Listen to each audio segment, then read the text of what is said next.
Hey, Hey, hey, hey, it is. Oh, did we make this a priority device? we still could. Yeah, we should do that I'll do because that. oftentimes we are on Facebook Live here with everyone and it kicks this device off the Wi-Fi. So we are going to make it a priority device because we have the Google Wi-Fi system. It's just called Google Wi-Fi, I think, yes? Yeah, it's called Nest Wi-Fi now. Home Nest, Well, okay. the Nest one's like an improved version of it. Okay, sounds good. Welcome to whoever's watching. We've noticed it takes a moment before it shows us who you are. Yeah. So today we are having an Anaheim themed chat, one of my favorite places because of a certain park, Because of resort. all the angels, that's why.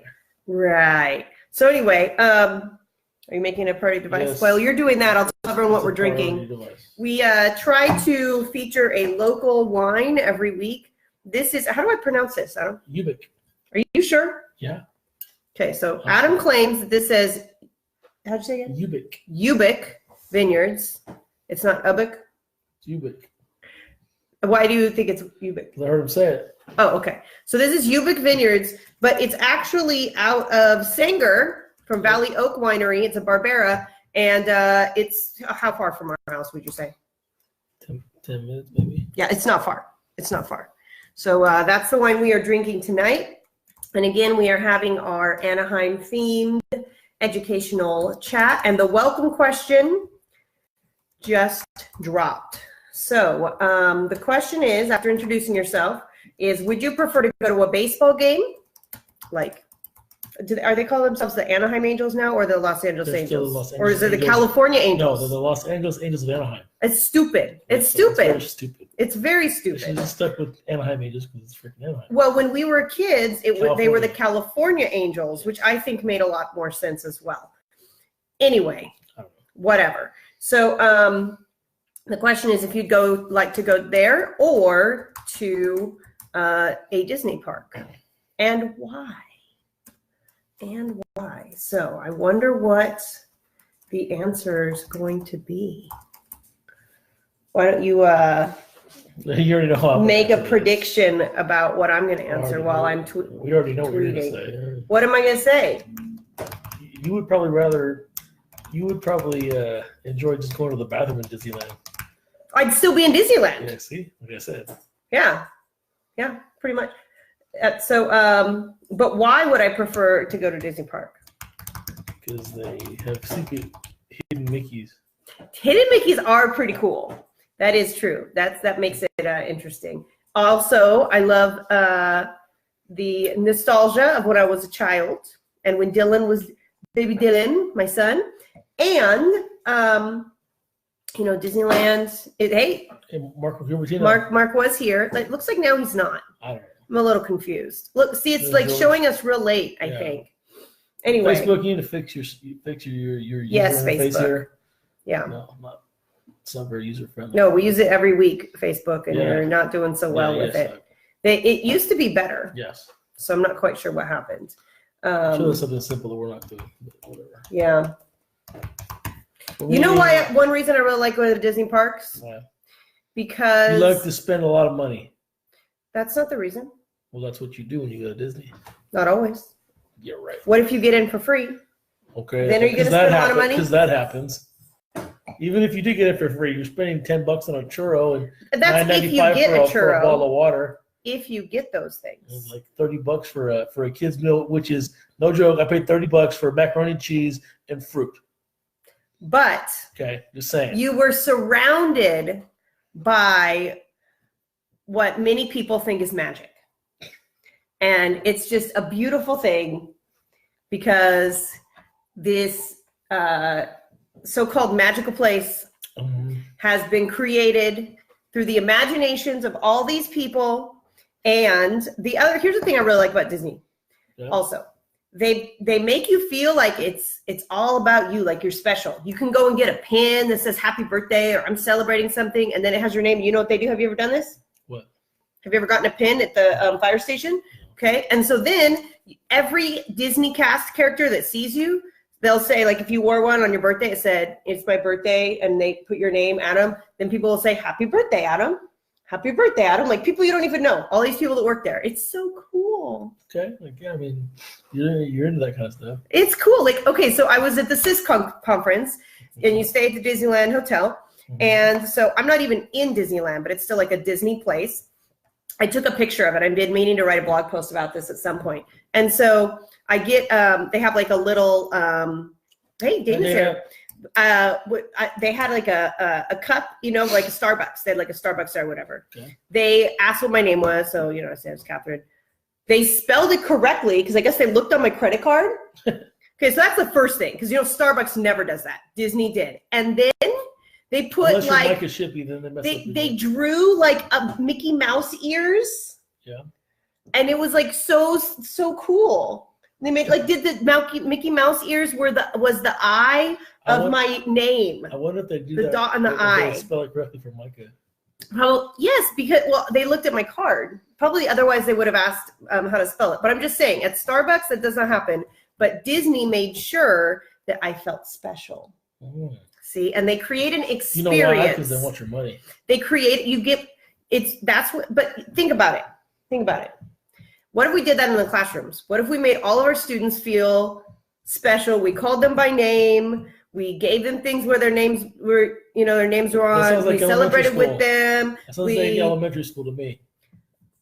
Well, only good teachers or teachers that do those things at elementary school. And then what if also, though, here's the thing, though, that we should be doing in the classroom that we could learn from Disney. They create an experience. You know, they pump vanilla smell on Main Street. Mm-hmm. So Main Street always smells like vanilla. Mm-hmm. What if we thought that closely about our classrooms? What if we tried to not just teach, but to design a learning experience? Because you know what the neuroscience says? What does it say? It says that if you have a memory and an activity that you remember attached to learning, you're more likely to sustain that learning. Mm-hmm. So that's what I'm saying. The music, Disneyland, there's music according to the theme of where you're at. So what if we had music that matched the whatever it was that we're teaching? See what I'm saying? Wouldn't that be great? Sure. That's what I'm saying. I love Disney. Okay. Yep. That was a very convoluted answer, but okay. Well, there's lots of reasons, but I'm saying it can relate to education. So question one just dropped and it says, Anaheim is home to Disneyland, which faced glitches on opening day. How do you respond to unexpected challenges at the beginning of a lesson? Do you know what glitches there were? Yes. What glitches were there? You had to choose, do you have water fountains or toilets? Okay. And the asphalt hadn't completely set either. Right, so the women's heels sunk in. And then did you know what else happened? There were a bunch of counterfeit tickets. And so the numbers they swelled. They had way more people than they were supposed to. Mm-hmm. And it was just like, so the newspaper articles that came out, some of them were talking about how it was a disaster. So what if you had a lesson that started off as a disaster? Mm-hmm. You launch a unit and it seems like a disaster. Okay. What would you do to make sure, just like Disneyland that was said to be a disaster that first day, mm-hmm. would you be able to turn it around? I've done that before. Well, then that would be a good thing to talk about on Twitter and on Facebook Live. Andy Lossick from Michigan joins in this evening. And he says he would go to a baseball game because I can go to a dozen games thanks to the terrible Tigers and Sox tickets being so cheap on StubHub with a ticket, and I won't get run over by a stroller. Very good, Andy Lossick from Michigan. For question one, Kim Calderon from Fresno says, I just roll with it and try to model students a good reaction to when things don't go their way. Well said, Kim Calderon. Yes, always has great answers. Absolutely. Goodness. So let's see what we got here. So unexpected challenges at the beginning of a lesson. I had once did I tell you about the observation I had at Del Rey and the power was out? No. So the power's out, right? And did they turn on? I thought the kids turned on Google Home down here. So the power goes out, I'm scheduled to have an observation. This principal comes in and says, do you want to reschedule? What do you think I said? Nope. No. This is real life. Would I stop teaching just because the power goes out? No. Will my kids stop learning? No. We'll deal with it. It's cool.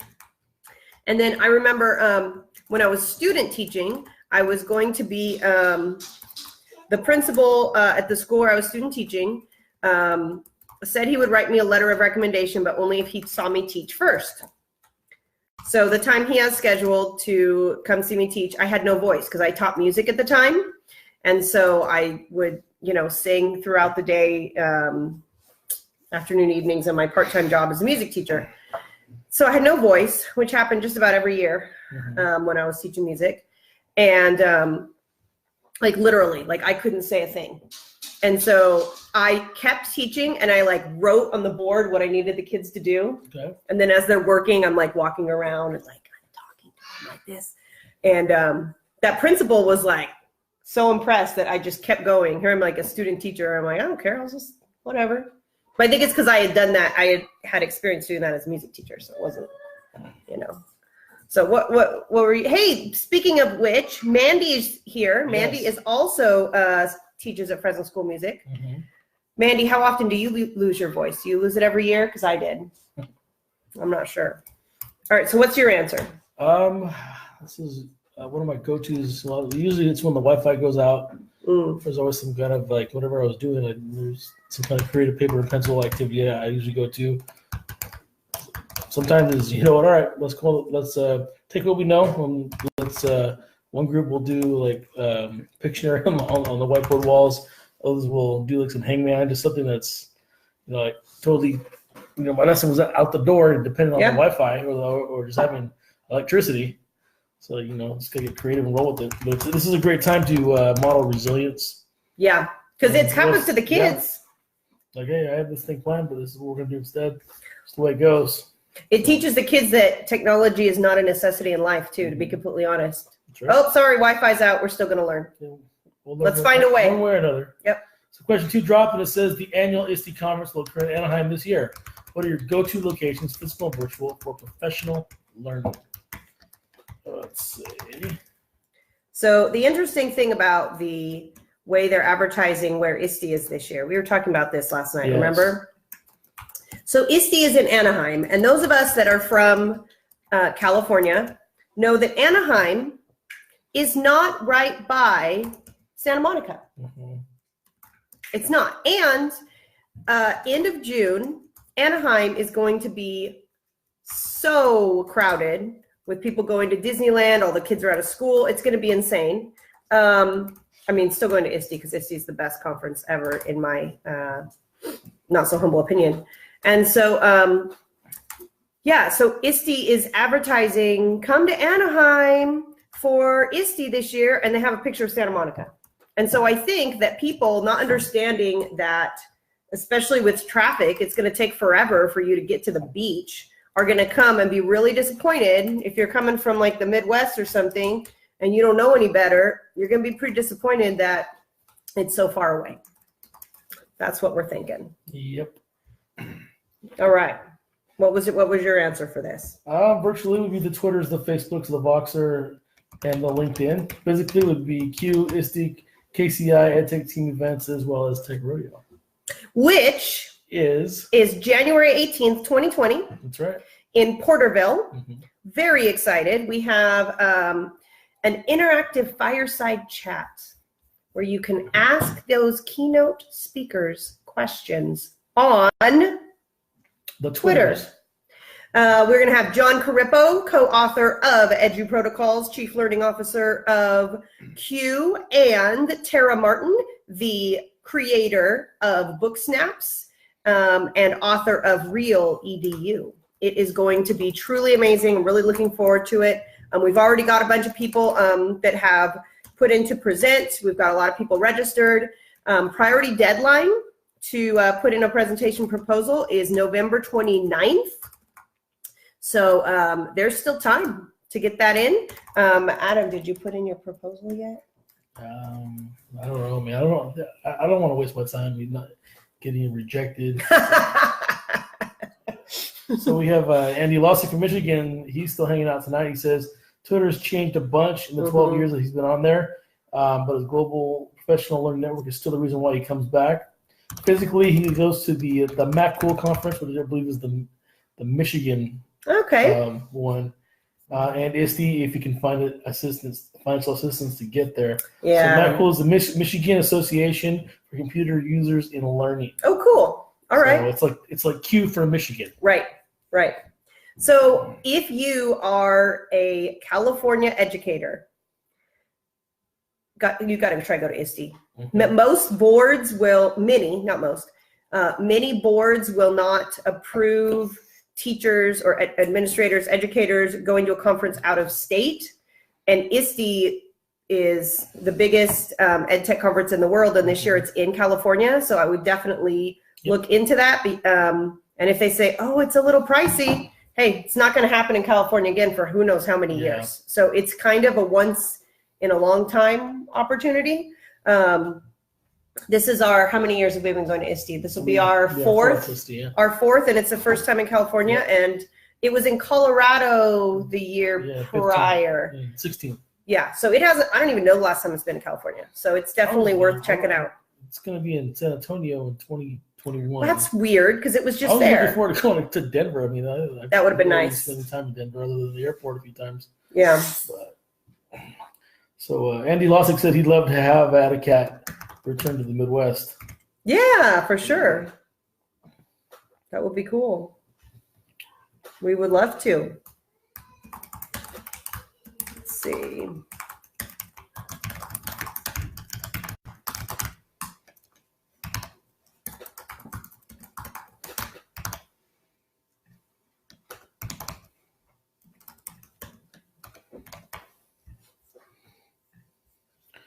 Question 3 just dropped, and it says Anaheim was largely agricultural until the Disneyland opening, leading to the building of hotels and residences. What innovation has altered the landscape of your classroom? Oh, I know what innovation has altered the landscape of classrooms. Overhead projectors. That's what I was going to say. I know you do. I was totally going to say that.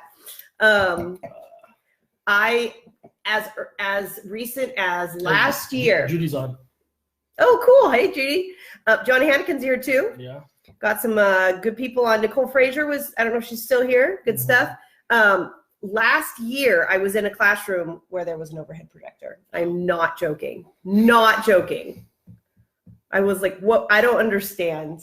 I don't understand. Like, you have a TV, you have a dock cam, you have like, I just remember those pins, the vis-a-vis, is that what they were called? I ordered like 10 million of those my first year. Yeah. And I never, like, the thing is, like, I never really, they gave me a brand new projector. This is like 2005. And I never took it out of the box.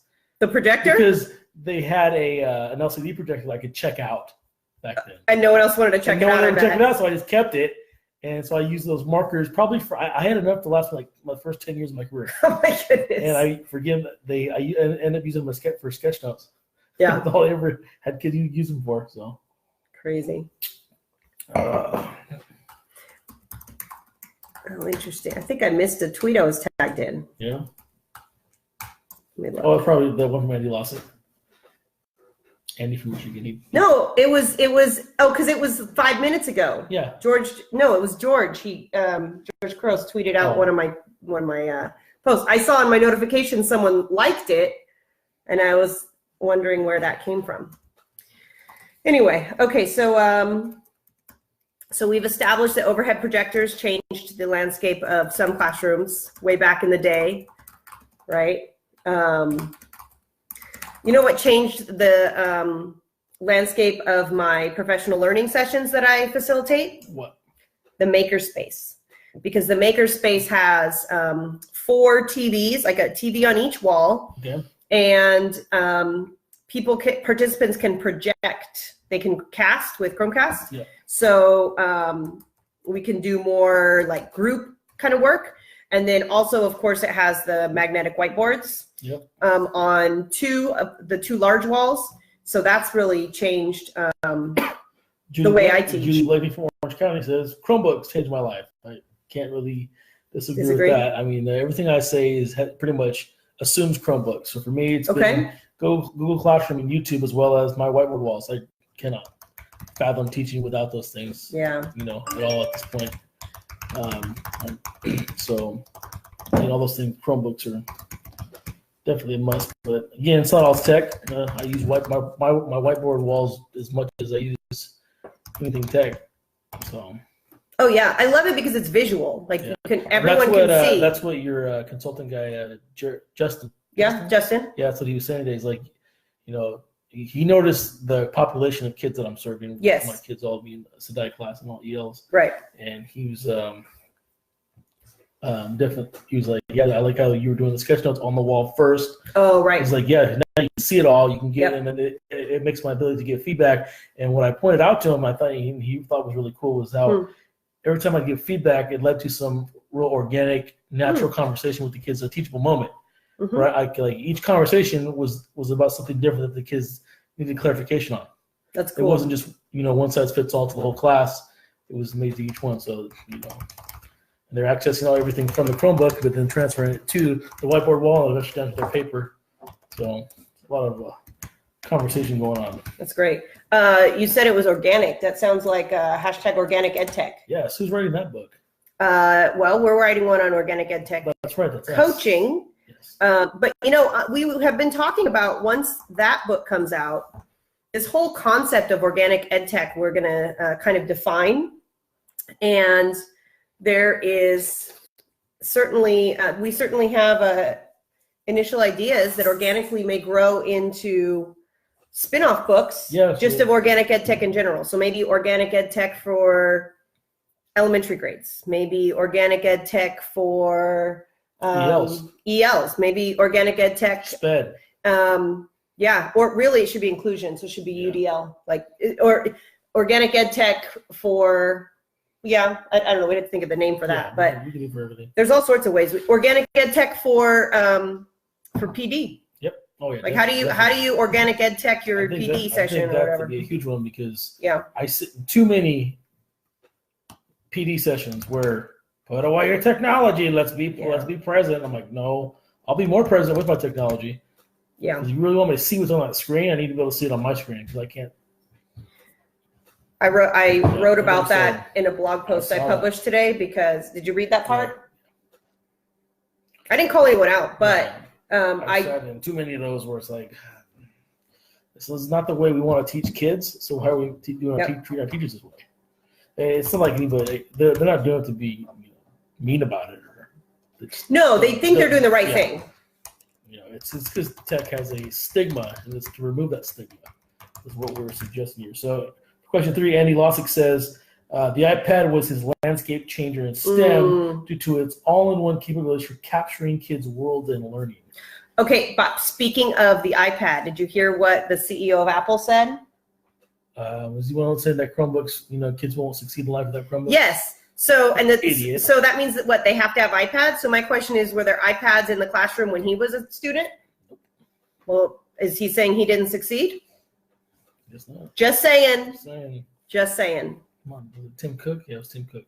Yeah, Philip's here. Yep, Philip. What's up? We can't tell for sure when. We can't tell. Oh, now there's 2. It looks like Facebook's lagging. So yeah, so we're not sure. But hello to Philip if you are here. All right, so John Markovich says definitely for him 3D printing, and he's definitely tagging some 3D printing gurus like Jesus Huerta. Oh yes, Scott Nunes and Jake Miller. Perfect, love it. So question 4 dropped. Yes, and it says Anaheim Vineyard Company was the largest wine producer in the state for 25 years. The founders had no experience making wine. What is the strategy or tool you would like to incorporate, even if you have no prior experience with it? So I have very little experience with 3D printing, but would love to try that more, because I think there's a lot of opportunities there.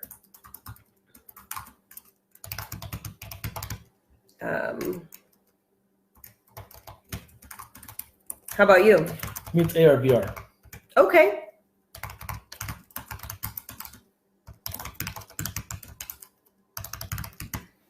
Yeah, so There's Micah. We were just talking about you. we were just talking about Micah. All good things, all good things. We were talking about how at Disneyland they the Starbucks, I think they looked at my card because they spelled my name right on the cup. And of course, I said that they would screw up your name. But I don't think so because it's Disney. No, it's Micah Shippey. No, it's Disney. Right. It's Disney. They would do it right. He just wanders too much. No, it's Disney. They would do it correct. Speaking of, we were talking about Tech Rodeo earlier, and Micah Shippey generously donated a book that I'm almost done with. Yes. Got a few more books to go. That's right. So we are excited about that. So thank you, Micah. Excited to see quite a few educators there. I haven't on the toilet one time. That you haven't? I haven't on the toilet. Why would you say that when that's where it is located is in the bathroom? I've heard read this book. I want nobody to bother me. It's the best place to read. It's got great lighting and privacy. Yeah, I don't want to bother you then. Really don't. For question 3, Kim Calderon says, 101 Chromebooks in addition to 3D printing, robots and Raspberry Pi change what my students were able to do to demonstrate understanding of material. Different modalities brought out different learning styles and reached more of my students. That's Kim Calderon for the win. Oh, I retweeted that one. That just wins. That's a good one. That is a good one.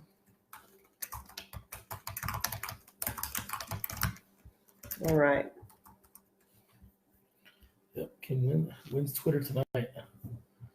So John Markovich says, any new tech? Pretty much any new tech. He says he's looking at Reality Composer for AR. That sounds interesting. Check that out.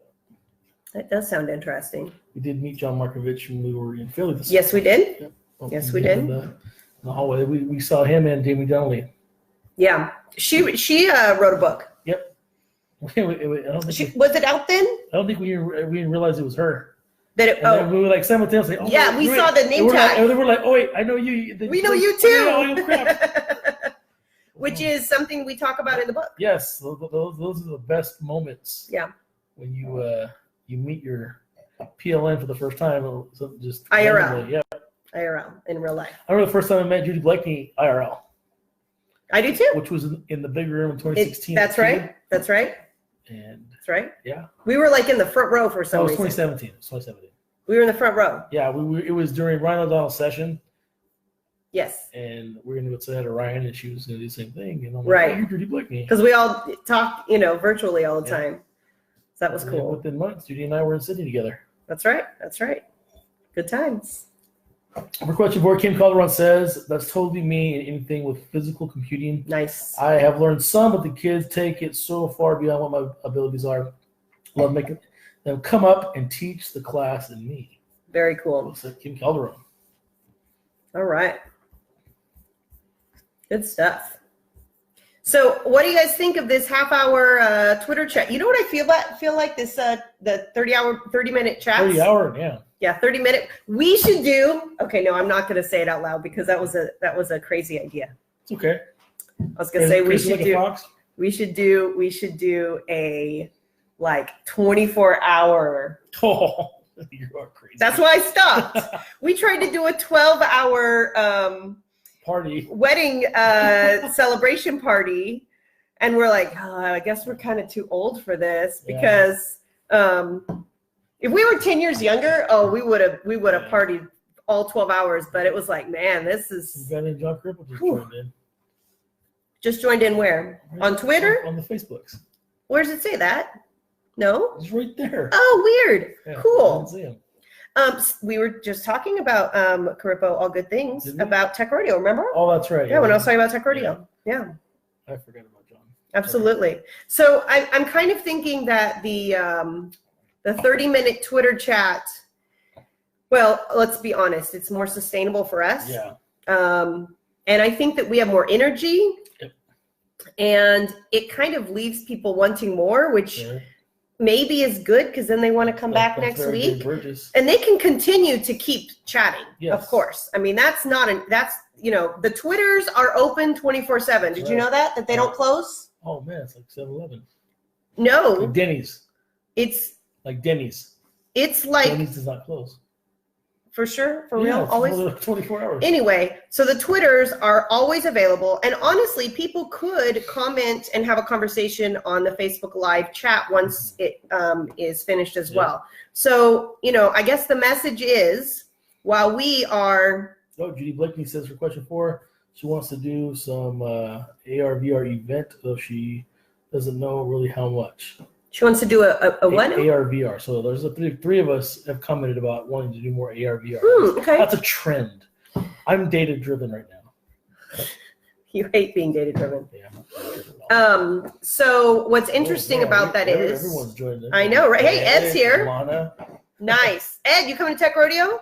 Carippo will be there. You better. Joe Marquez and Kyle Anderson are presenting. I think this guy's presenting. He hasn't gotten a proposal in yet. A presentation proposal. The other kind already happened a long time ago. And what else? Who else is trending topic. That's right, Judy. It's a trending topic. Yes, it is. Yeah. No, it's good. It's gonna be pretty cool. We're gonna have some awesome students there doing an event simultaneously. That's gonna be a lot of fun. The location's pretty cool. It's a military academy. And so we're going to have Color Guard to start us off. And we're going to have these student leaders that are helping are incredible. They're going to take pictures and videos, and we're going to have them monitor the hashtags and social media stuff so that we can give away books based on, because people are donating books, like Micah Shippey. And so that way we can, they'll be able to kind of help out with all that. Andy Lossick is sharing all the pictures of when Carippo visited Michigan last time. Oh, cool. He did the first Q Rockstar. Oh, nice. In Michigan. So nice. So he's pretty much invited us, Carippo, Brian Briggs, and Ryan O'Donnell. I'm like, you better hire some security if we get that cast of characters together. I think we're going to be banned from Michigan. Funny. So, yeah. Well, Judy, you will be there with us in spirit. You're always with us, even when that's the great thing about the PLN, right? Even when we're not physically together, we know Judy will be thinking of us, and we'll be thinking of her for Tech Rodeo. And you can always follow it, but just follow the hashtag. Yeah, follow the hashtag. It usually trends like number 3 in the world. It's that cool. Yeah. And this time we're really going to focus on Twitter and building people's capacity because it's going to be a part of the I have an idea. Keynote session. What's your idea? I have an idea. What's your idea? We should do a CV Tech Talk, how Q this Q Live, we do like a CV Tech Talk Live. Tech Rodeo. Ooh, that's a good idea. The kids could help with that. I mean, we just do Facebook. We'll do it on Facebook Live. You're just gonna interview people. You're just gonna walk around. We'll do it from and I'll do it from the CV page on Facebook. You mean you'll do it from your own, but you'll post it on CV Tech Talk. No, in the group. Same way that we have a CV Tech Talk group on Facebook. That's correct. I can go live from that. So then what that means is people would have to be in the group to see it. Yeah. So then we'll tell them they need to join your group. Q does the same thing. Those videos that when they interviewed us at Q, we're Q Live every year. Okay. It's the same thing. These are great ideas. Great ideas. Okay, well, I think we are going to head out. Thank you, everyone, for being with us. We will be here always on the Twitters every Wednesday, many times on Facebook Live. And the action, cvtechtalk.org. We'll put the wakelet of all the conversations from the Twitters. And this video, yes. And this video will be archived. I will post it to YouTube very soon. Cool. Have a great one, everyone. So.